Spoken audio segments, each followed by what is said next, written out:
بالله من الشيطان الرجيم. بسم الله الرحمن الرحيم. السلام عليكم ورحمة الله وبركاته. الحمد لله رب العالمين، والصلاة والسلام على رسوله الأمين نبينا محمد وعلى آله وصحبه أجمعين. رب اشرح لي صدري ويسر لي أمري واحلل عقدة من لساني يفقهوا قولي، وما علم لنا إلا ما علمتنا إنك أنت العليم الحكيم، ولا حول ولا قوة إلا بالله العلي العظيم. Alhamdulillah, syukur kepada Allah Subhanahu Wa Taala. Hari ini kita masih lagi dalam bab berkaitan dengan sumpah. Hukum sumpah di dalam Islam. Kita dah tahu apa itu definisi sumpah dan apa jenis-jenis sumpah dan syarat-syaratnya dan sebagainya. Hari ini insya-Allah kita akan melihat hukum melaksana dan melanggar sumpah. Surat 585. Hukum melaksana dan melanggar sumpah.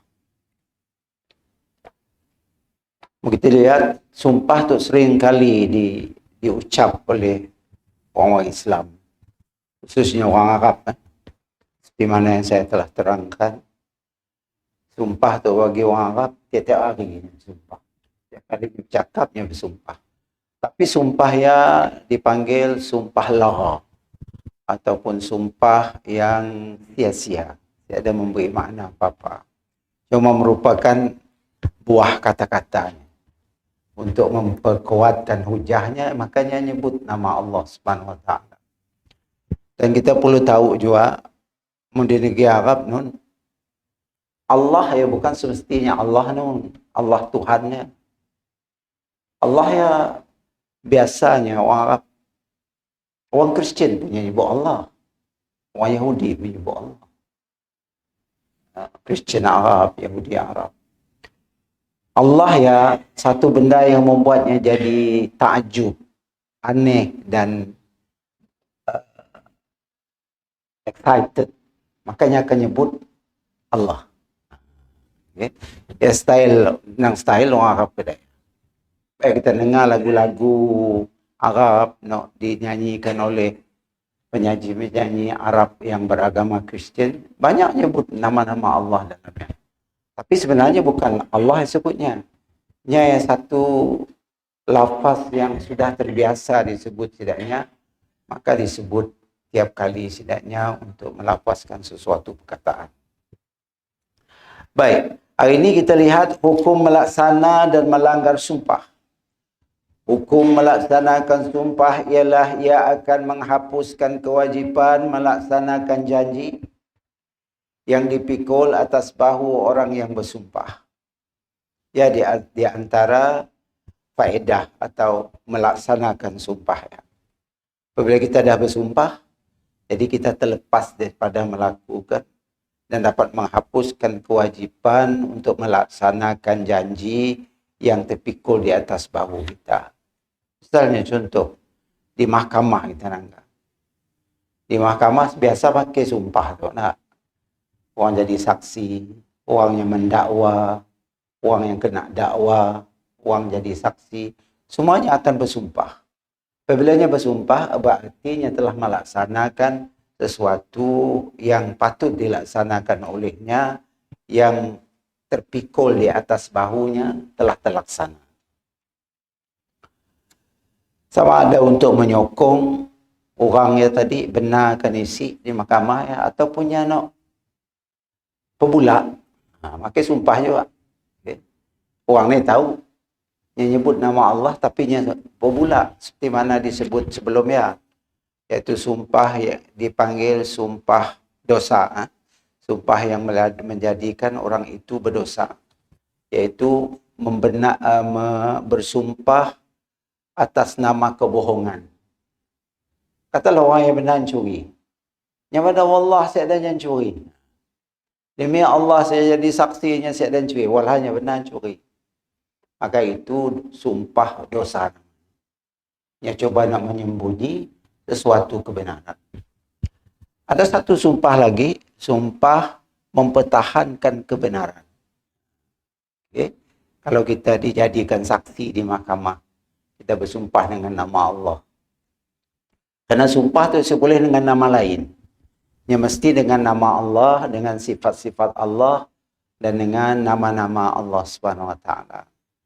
Kita boleh bersumpah dengan menggunakan Al-Quran misalnya. Demi Al-Quran, boleh.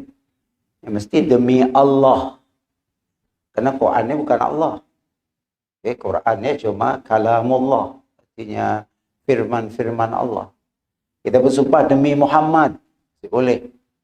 Karena Muhammad bukan Allah. Muhammad adalah Nabi sahaja. Maka telah kita bincang ya bahawa sumpah mesti dengan menyebut nama Allah Ta'ala atau sifatnya. Demi Tuhan yang memberi rezeki. Macam mana boleh? Demi Tuhan yang memegang nyawaku. Boleh. Okay. Macam mana boleh? Tapi demi ibu bapakku, boleh. Boleh. Semua boleh. Kena ditakuti kita terjatuh dalam syirik. Terjatuh dalam syirik. Baik. Manakala melanggar sumpah, ia terbahagi kepada dua keadaan. Setiap keadaan mempunyai hukumnya tersendiri. Pertama, pelanggaran sumpah yang bermaksud pelakunya tidak melakukan apa yang disebut di dalam sumpahnya. Hanya melanggar. Yang melanggar tata cara sumpah. Macam ni. Yang mendakwa dirinya maulah tok. Padahal dia sedang maulah. Yang bersumpah dengan nama Allah. Tapi sumpahnya sumpah bulak. Maka sumpah bulak adalah berdosa. Seperti seorang bersumpah dengan nama Allah Ta'ala bahawa dia akan bersedekah kepada orang fakir miskin pada hari yang ditentukannya, lalu dia tidak bersedekah pada hari yang ditetapkan itu. Contoh dalam buku tu. Nyamadah aku akan bersedekah kepada fakir miskin esok hari Isnin. Pukul 12 tengah hari. Tiba hari Isnin pukul 12, tiada bersedekah. Yang sudah dianggap melanggar sumpah. Dia nyebut, demi Allah, aku akan bersedekah. Demi Allah, aku akan melakukan itu. Tapi tiba waktunya, si dilakunya perkara tersebut. Maka orang itu dipanggil melanggar sumpahnya.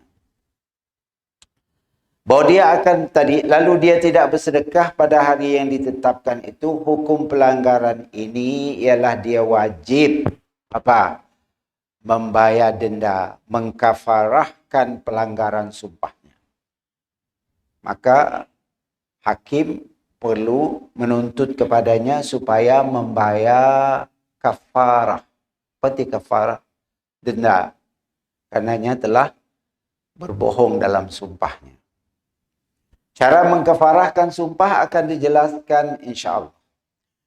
Kelaknya akan jelaskan apa. Kita masuk kedua, pelanggaran sumpah berupa pendustaan terhadap perkhabaran yang hanya akan dapat dipercayai dengan sumpah. Satu berita, sumpah yang berupa dusta, bohong. Contohnya seorang itu berkata, demi Allah, sungguhnya barang ini adalah milik saya. Saya ampun tok yang mana hai itu. Demi Allah, hai tok saya ampun. Padahal bukannya ampun. Suruh ampun. Suruh ampun. Contoh, demi Allah, sungguhnya barang ini adalah milik saya. Sedangkan dia mengetahui bahawa ia bukan miliknya. Sumpah seperti ini dinamakan sumpah ghamus, nama bahasa Arabnya. Seperti ghamus, iaitu sumpah menenggelam seperti yang telah dijelaskan dulu. Okey, sumpah sumpah dosa. Sumpah ghamus. Karena yang mengaku sesuatu ia bukan haknya dengan menyebut nama Allah. Yang jual nama Allah. Demi Allah, kan? Wallahi, itu saya ampun. Saya beli tadi. 2 ringgit beli. Siasat punya siasat bukan. Air dia yang ambil siap.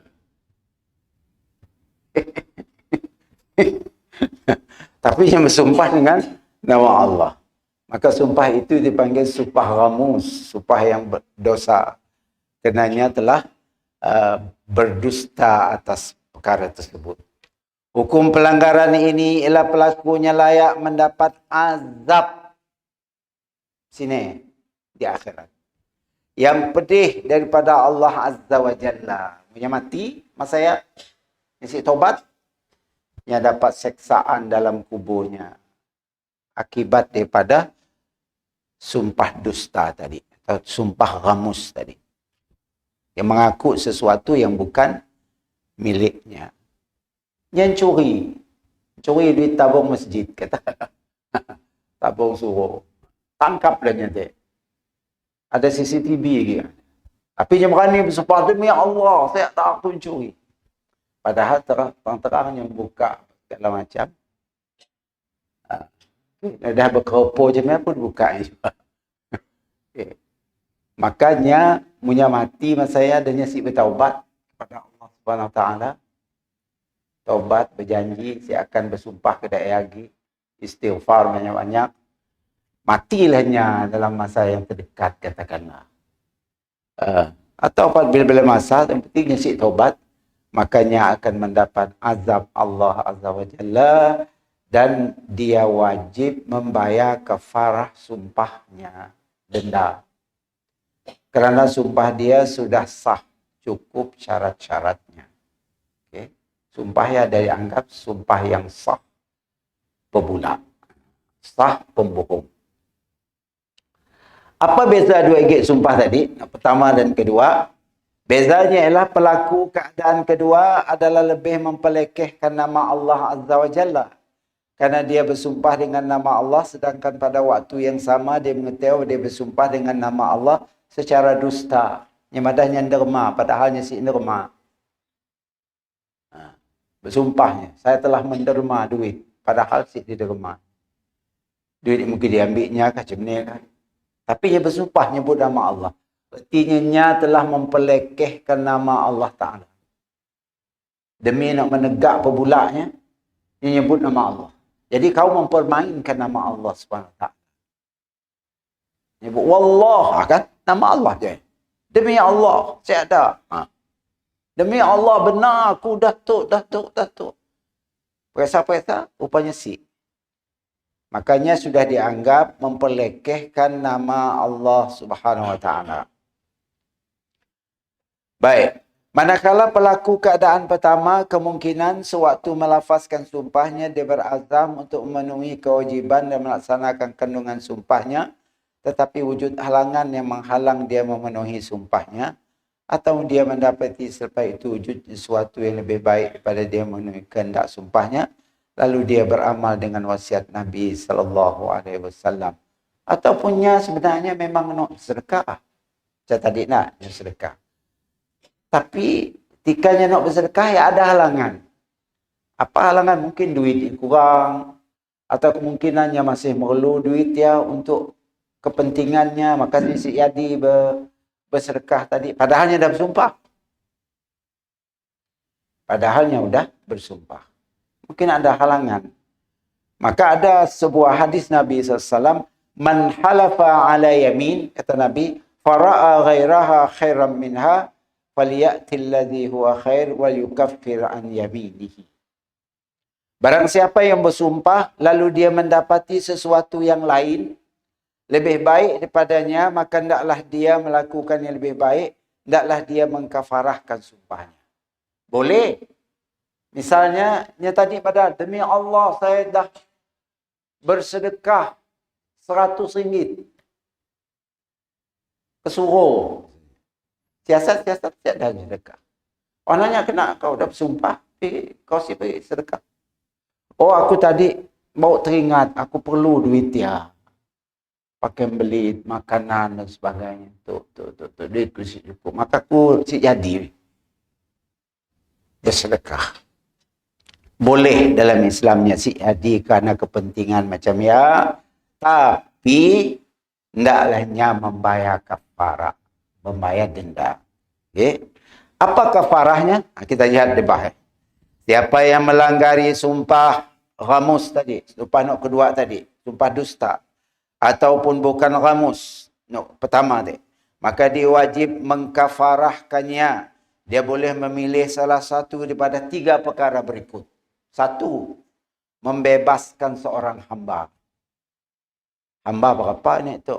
Kita tanya di Saudi, di Arab Saudi, katanya hamba paling murah 10,000. 10,000.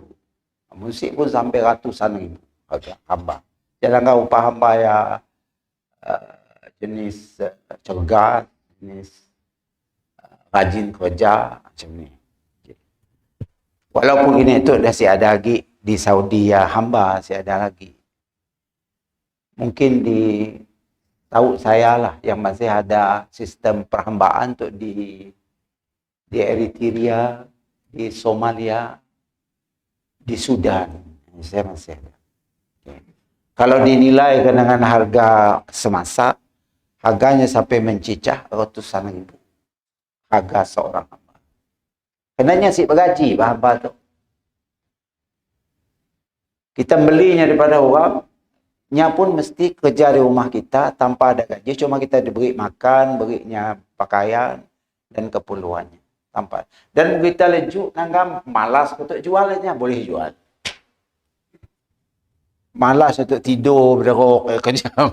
Okay? Boleh dijual. Dibeli orang. Ya, sistem perhambaan zaman sebelum datangnya Islam. Setelah datangnya Islam, sistem perhambaan masih berleluasa di negara-negara orang kafir pada masa itu. Maka Islam pun terlibat dalam sistem perhambaan masa disebabkan suasana sekitar, environment masyarakat zamannya, semuanya memiliki hamba. Sebab tenaga di antara hamba yang telah dimerdekakan oleh Rasulullah macam Sayyidina Bilal, dimerdekakan oleh Abu Bakar. Naknya dijemur di panas, dimakai pakaian, kayak dipukul lagi. Tahu aja dia negeri Arab kan panas. Terus gigit-gurin atas pasir. Ambil batu engkah kita atas dada. Kak di bedal. Terus murtad. Apabila Abu Bakar lalu nangga, Abu Bakar kata, oi tuan yang punya, yang ngempun ya tu, ngempun hamba ya. Aku nak beli hamba kau. Daripada kau nyeksa. Karenanya masuk Islam tak diseksa lah. Maka Abu Bakar pun beli, beri duitnya, beli. Maka Bilal pun bebas daripada perhambaan, jadi orang merdeka. Disebut bebas artinya merdeka daripada jadi hamba. Makanya dilantiklah menjadi tukang azan Rasulullah SAW. Supaya orang azan kini itu semua disebut Bilal. Ngambil namanya ya lah. Namanya Bilal bin Rabah. Nya negro. Orang Afrika. Orang Ethiopia. Habasyah kini itu nah. Orang Ethiopia. Orang hitam. Tapi Masya Allah hebat.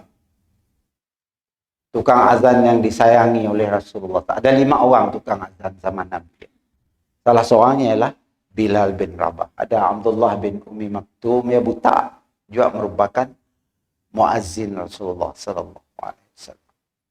Baik. Kemudian kita lihat, ya tadi, membebaskan seorang hamba yang beriman. Hamba yang mesti hamba yang Islam lah. Lelaki atau perempuan, kira hal ini dilakukan jika ada hamba. Zaman kita tu saya ada hamba macam ni. Maka guna reganya je. Dia harga semasa mengikut negeri-negeri tentu macam di Saudinya, ditentunya harga-harga hamba. Karena hukum Islam banyak kaitan dengan harga-harga hamba tu untuk kafarah. Maka ya kata saya tadi paling murah 10,000, paling mahalnya ratusan ribu. Lihat keadaan.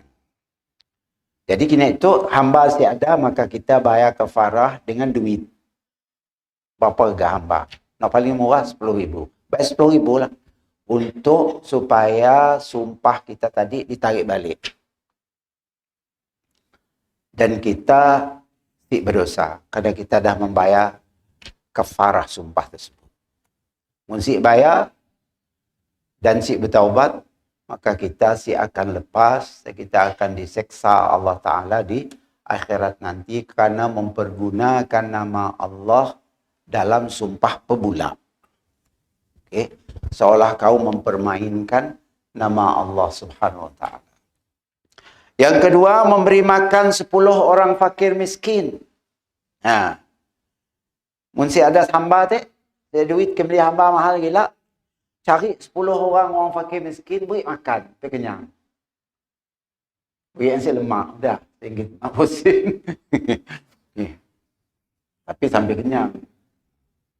5 bungkus orang. Kayaknya makan pagi, kayaknya makan tengah hari, kayaknya makan malam. 3 kali makan. Si lemak kena itu. Nah, RM2, RM3 ada. Nak ada telur rebus. Okay. Nak elok yang baik sikit lah. Bukan ikan gonjeng aja. Ada telur goreng atau ada rendang. Mungkin RM5, RM6. Mau 3 kali makan, RM15.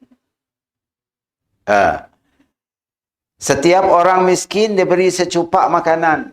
Berapa gas secupak? Secupak kini tu mau beras kita berapa secupak? Yang kau grade beras kita. Kita tak makan beras wangi atau beras basmati, beras apa kan mahal secupak. 5 kilogram ya lagi dah harga puluhan ringgit. Okay. Yang 10 kilogram harga 40, 50, 60 ringgit, 70 ringgit, 100 ringgit. Pulanglah kita makan jenis makanan apa? Kita mesti beri dengan untuk bayar kafarah tadi dengan makanan yang biasa dimakan kita. Jangan kita makan nasi biryani untuk kita bayar kafarah beri nasi lemak harga RM1.50. Ya betul. Jadi makanan kita jenis ini. Makanannya tak mungkin nasi, lauk, ada sayur, ada buah, mungkin ada kenyuci mulut, ada kuih. 5. Maka kita untuk mengkafarahkan sumpah tak tadi, kita mesti ngidang seperti mana makanan kita. Okay? Yang kebiasaan yang kita makan. Baik. Setiap orang miskin diberikan secupak nasi asasi yang menjadi kebiasaan negeri tersebut. Jangan cari nak murah-murah pakai beri yang tidak. Jangan. Secupak ialah kadar yang diketahui umum yang lebih kurang seberat 600 gram. Secupak. Setiap orang miskin itu wajib diberikan hak milik terhadap apa yang telah disebutkan dan tidak memadai dengan menjemput mereka datang makan tengah hari ataupun makan malam ataupun yang seumpama dengannya. Kita wajib berinya sesuatu, diberikan hak milik terhadap apa yang telah disebutkan tadi. Kita berinya sesuatu dengan ikhlas. Jangan kita berinya sesuatu tadi ala kadar aja, jangan. Kita makan pagi, makan tengah hari dan makan malam. Yang kenyang sehari ya. Kau kenyang kah? Kenyang. Alhamdulillah. Mau tambah? Beri lagi. Cara kita nak membayar kafarah ni. Mau kita siap bayar? Akhirat nunggu. Kita mati masuk kubur habis. Kena belas lah. Kena azab. Kan kita hidup balik dalam kubur ya. Hidup untuk menjawab soalan. Kau dulu pernah bersumpah nak? Ya malaikat. Malu. Habis dibalut. Saya ada orang nolong dia dalam kubur. Allahu Akbar. Kia kaum pun sedang orang dengar. Minta pergi ke kubur ada tak dengar kia kaum. Saya dah lah. Tapi apakah nyasik kia kaum? Kia kaum mana-mana azab ya. Coba Allah lindung telinga man. 2 jenis makhluk si dapat dengar seksa kubur. Manusia dan jin. Binatang dapat. Binatang dapat. Manusia dan jin siapa? Mun kita je dapat dengar. Ini dia nak ngabas orang mati. Tidak ada orang berani lalu kawasan Semeriang ya. Selalu berikut nak. Okay. Coba gambar kita tengah gali kubur orang mati. Nak tepi-tepi, nak kubur lama, tekiak kaum. Cuba tak gambarkan macam ni.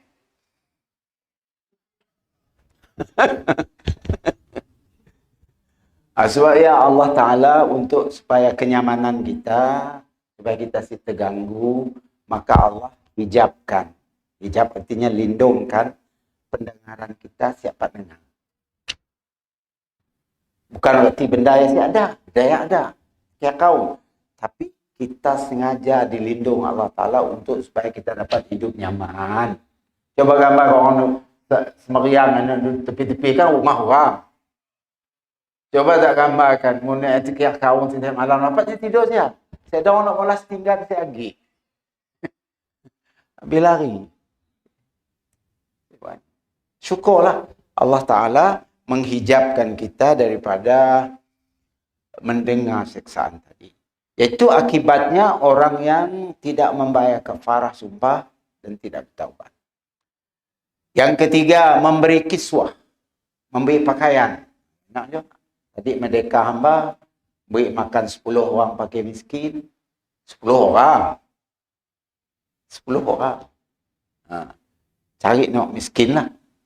Yang ketiga, beli pakaian untuk orang miskin. Untuk 10 orang fakir miskin. Belinya baju kiraya.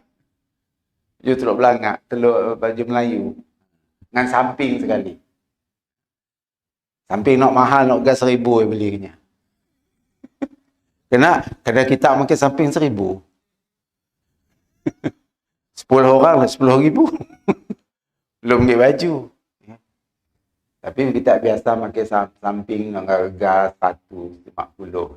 Samping ini lama dulu. Okey lah. Baik. Dengan pakaian yang biasa dipakai orang beri itu. Nya jenis standard livingnya macam ni. Tinggi ke si? Nya orang kaya kah, orang sederhana kah atau orang miskin? Munya orang sederhana, mungkin pakaiannya pun sederhana, harganya pun sederhana. Tapi punya kaya, mungkin pakaiannya tinggi harga. Maka yang beri untuk kafarah mengikut kadar pakaian tuan orang itu. Orang yang melanggar sumpah.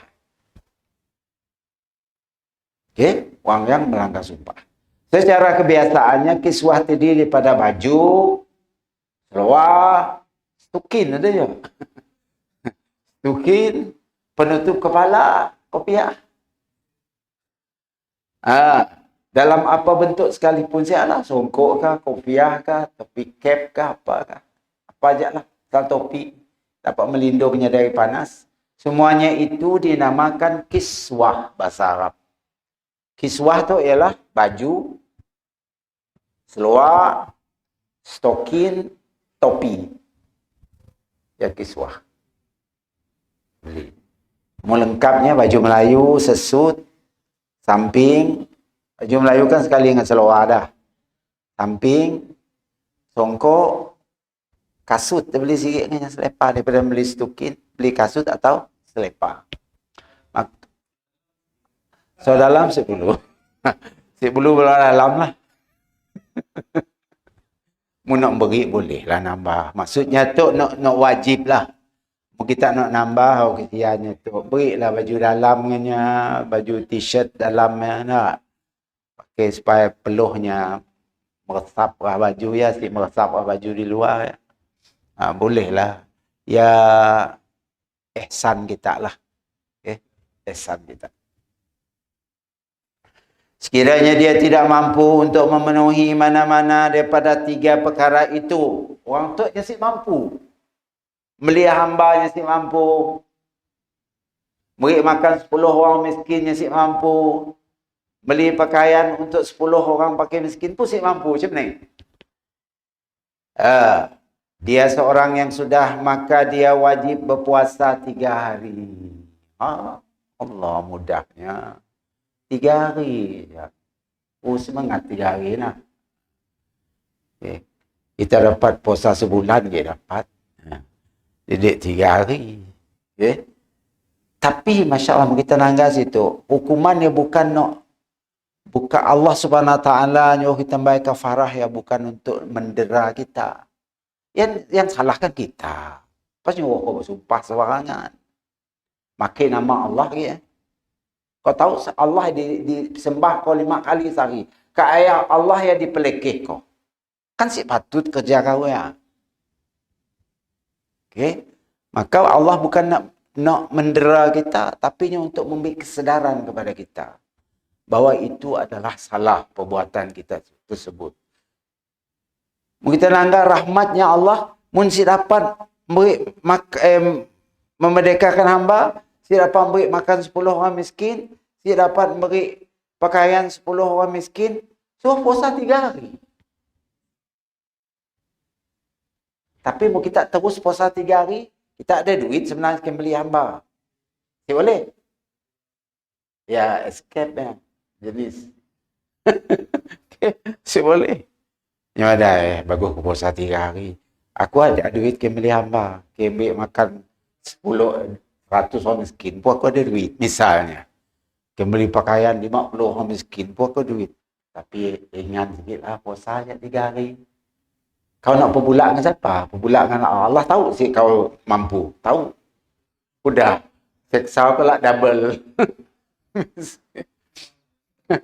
Hukuman. Si boleh. Nyamu benar-benarnya si terkabir. Si ada wang. Si ada duit untuk beli harga hamba. Si ada duit untuk beri makan 10 orang miskin. Si ada duit pakai beli pakaian 10 orang miskin. Nah, mati-mati nang si ada. Yang ada cuma ke belanja keluarganya saja. Duit dia untuk iatik si ada. Maka baunya boleh puasa 3 hari. Tidak disyaratkan turut-turut. Semesti 3 hari turut berturutan. Boleh hari itu esok Senin puasa. Kelak Khamis puasa lagi. Kat Senin depan puasa lagi. Ringan. Puasa lagi Kat puasa. Sungkir. Okay. Okay. Bahkan dibenarkan dia memisahkannya, menyelamkan harinya. Boleh. Semestinya berturut-turut. Itulah kafarah ataupun denda. Islam menyebutnya kafarah. Jadi kita nemu perkataan kafarah memberi makna denda untuk orang yang melanggar sumpah. Dipanggil kafarah. Okey, kafarah. Baik, dalil wajib kafarah sumpah. Apa dalilnya? Hukumannya tadi. Denda-denda ya tadi. Dalil bagi kafarah ini ialah firman Allah Ta'ala. La yu'akhidhukumullahu billaghwi fi aymanikum walakin yu'akhidhukum bima aqadtumul ayman. Fakaffaratuhu it'amu 'asharati masakin. من أوسط ما تطعمون أهليكم أو كسوتهم أو تحرير رقبة فمن لم يجد فصيام 3 أيام ذلك كفارة أيمانكم إذا حلفتم واحفظوا أيمانكم كذلك يبين الله لكم آياته لعلكم تشكرون. Panjang ayatnya. Surah Al-Maidah. Allah tidak menghukum kamu disebabkan sumpah-sumpah kamu yang tidak disengajakan. Kamu sengaja, perlu bayar kafarah. Sudah dibincang kita beberapa minggu yang lepas. Berkaitan dengan sumpah sia-sia ya. Sumpah jadi buah mulut aja. Tanpa ada memberi arti. Ya si hal dalam Islam. Akan tetapi kamu dihukum olehnya dengan sebab sumpah yang sengaja kamu buat. Bersungguh-sungguh, maka bayaran dendanya ialah memberi makan 10 orang miskin. Ayat Quran tu. Artinya bukan kita pandai-pandai nak hukumnya. Daripada Al-Quran, surah Maidah. Dari jenis makanan yang sederhana yang kamu biasa makan. Jangan beri kangkerin je beri. Sambal. Pinya pun makan rendang. Makan rendang daging. Kelanggar sumpah tu beri ikan kering, beri timun. Nasi lemak nak gas ringgit mak Husin ya dia beri. Ya si jadi. Sedangkan yang mampulah. Punya si mampu lain cerita. Yang mampu. Supaya dalam tu nyebut 10 orang miskin dari jenis makanan yang sederhana yang kamu biasa berikan kepada keluarga kamu. Keluarga kita makan apa? Beri nanya. Atau memberi pakaian untuk mereka atau memerdekakan seorang hamba. Sudah tadi disebut kita. Kemudian sesiapa yang tidak dapat melakukan demikian, si ada duit, pakai bayar, 3 itu. Maka hendaklah ia berpuasa 3 hari. Quran yang nyuruh. Bukan ulama pandai-pandai, bukan. Al-Quran surah Maidah. Yang demikian itu ialah denda penebus sumpah kamu apabila kamu bersumpah. Sebagai penebus. Okay? Dan jagalah sumpah kamu. Jaga-jaga, jangan sembarangan. Demikianlah Allah menerangkan kepada kamu ayat-ayatnya, hukum-hukumnya, supaya kamu bersyukur. Allah ngajar kita jangan pembula, bersumpah jangan pembula. Allah memperbaiki akhlak kita. Supaya semudah ya bersumpah. Makanya didenda. Okey, didenda.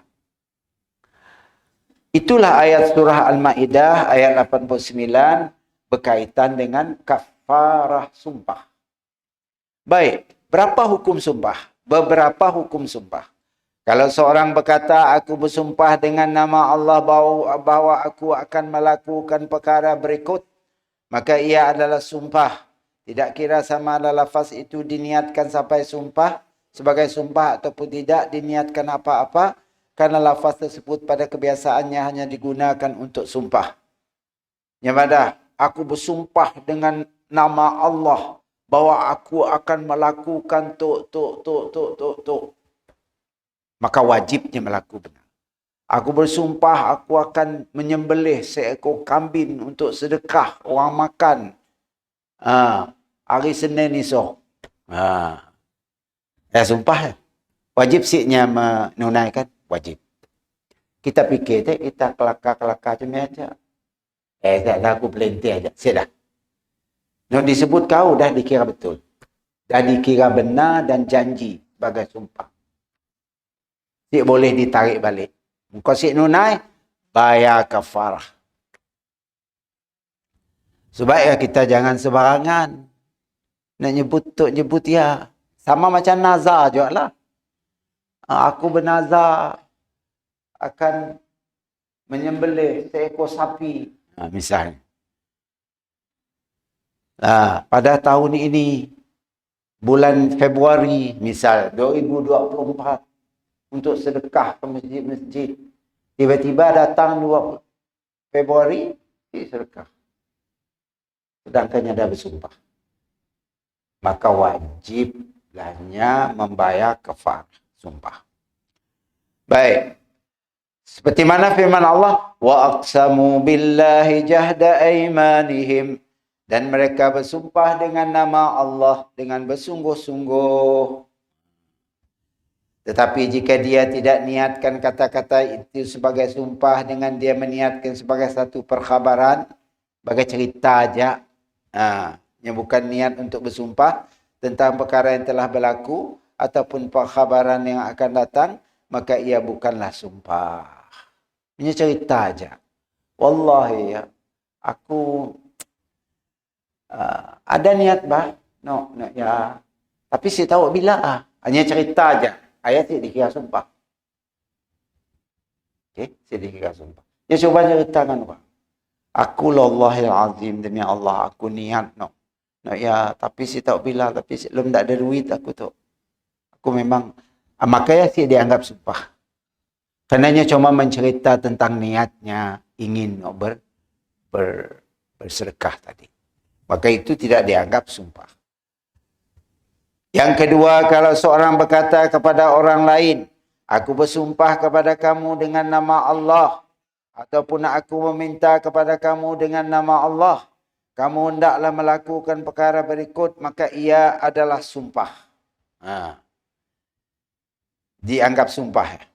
Nyamadah aku bersumpah kepada kamu dengan nama Allah, aku meminta kepada kamu dengan nama Allah, ia dianggap sumpah. Kerana perkara demikian adalah masyhur kewujudannya dalam hukum syarak. Memang tersebut dalam Islam. Disunatkan bagi orang yang ditujukan perkara yang disumpahkan itu melaksanakan perkara tersebut sebagaimana tidak ada perkara haram atau makruh dan pelaksanaannya. Aku bersumpah dengan Allah, aku minta kau melakukan tu. Ia dianggap sumpah. Maka orang yang disuruhnya melakukan tadi, sunat baginya untuk melakukan benar. Karenanya bukannya mau. Orang yang bersumpah. Okay. Maka itu dianggap sumpah. Menurut yang si nunai, maka yang salah apa? Yang bersumpah lah. Patutnya kau sebelum bersumpah, madam, minta orang yang melakukan sesuatu. Tanya dulu. Kau dapat sih molah tu. Dapat. Aku bersumpah dengan Allah, kau mesti molah seperti mana dijanji kau. Maka wajibnya molah. Tapi kalau orang sih dipadah, tunggahnya, saya bersumpah kita mesti nyembelih manok 3 ekor esok. Ya Allah. Ia terpulang pada kita. Kita dah molah, dapat pahala, kita si molah, si berdosa. Karena kita si dibincang dulu. Tang dah disuruh dengan bersumpah dengan nama Allah Subhanahu Wa Taala. Baik. Pelaksanaannya. Dalil kenyataan di atas ialah hadis yang diriwayatkan oleh Bukhari daripada Al-Barra radhiyallahu anhu katanya, kami diperintahkan oleh Nabi SAW dengan 7 perkara. Termasuk yang disebut ialah melaksanakan atau menyempurnakan sumpah. Jadi Nabi nyuruh apabila kita bersumpah, hendaklah kita menyempurna dan melaksanakan sumpah tersebut. Kiranya dia bermaksud daripada sumpahnya. Memang bermaksud untuk bersumpah. Aku bersumpah terhadap engkau dengan nama Allah, ataupun aku memohon daripada engkau dengan nama Allah sebagai sumpah kepada orang yang ditujukan percakapannya, ataupun dia tidak niatkan sumpah tapi dia hanya bermaksud memohon syafaat, pertolongan dan kemudahan daripadanya, maka ia tidak dianggap sebagai sumpah. Ya, dianggap sebagai sumpah. Wallahi al-azim, aku minta kau nolong aku melakukan tu. Ayat dianggap sumpah. Dianggap, walaupun yang nyebut nama Allah. Maka dianggap sumpah. Ini kerana dia sendiri tidak bermaksudkan itu sebagai sumpah. Dan orang yang ditujukan percakapannya juga tidak bersumpah. Orang yang disuruhnya malah pun si bersumpah. Oleh itu para ulama mengatakan meminta sesuatu dengan nama Allah Azza wa Jalla adalah makruh. Makruh aja hukum. Ada pahala. Kita bersumpah sepatutnya tanya orangnya dulu. Orang nak dipinta kita, tanya dulu. Jangan tunggu bersumpah tanpa bertanya kepada orang yang disuruh kita atau dipinta oleh kita tadi. Kalau berlaku macam ya, hukumnya makruh. Okay. Apa arti makruh? Si berdosa lah. Tapi si ada pahala. Si berdosa, si ada pahala. Yang makruh. Kalau haram, berdosa, tak berdosa. Kalau halal, ada pahala. Kalau makruh, si berdosa, si ada pahala. Yang makruh. Jadi sia-sia. Sia-sia. Maka setakat dia aja dulu. Wallahu a'lam bis-shawab. Aqulu qawli hadza wa astaghfirullah li wa lakum. Assalamualaikum warahmatullahi wabarakatuh. Allah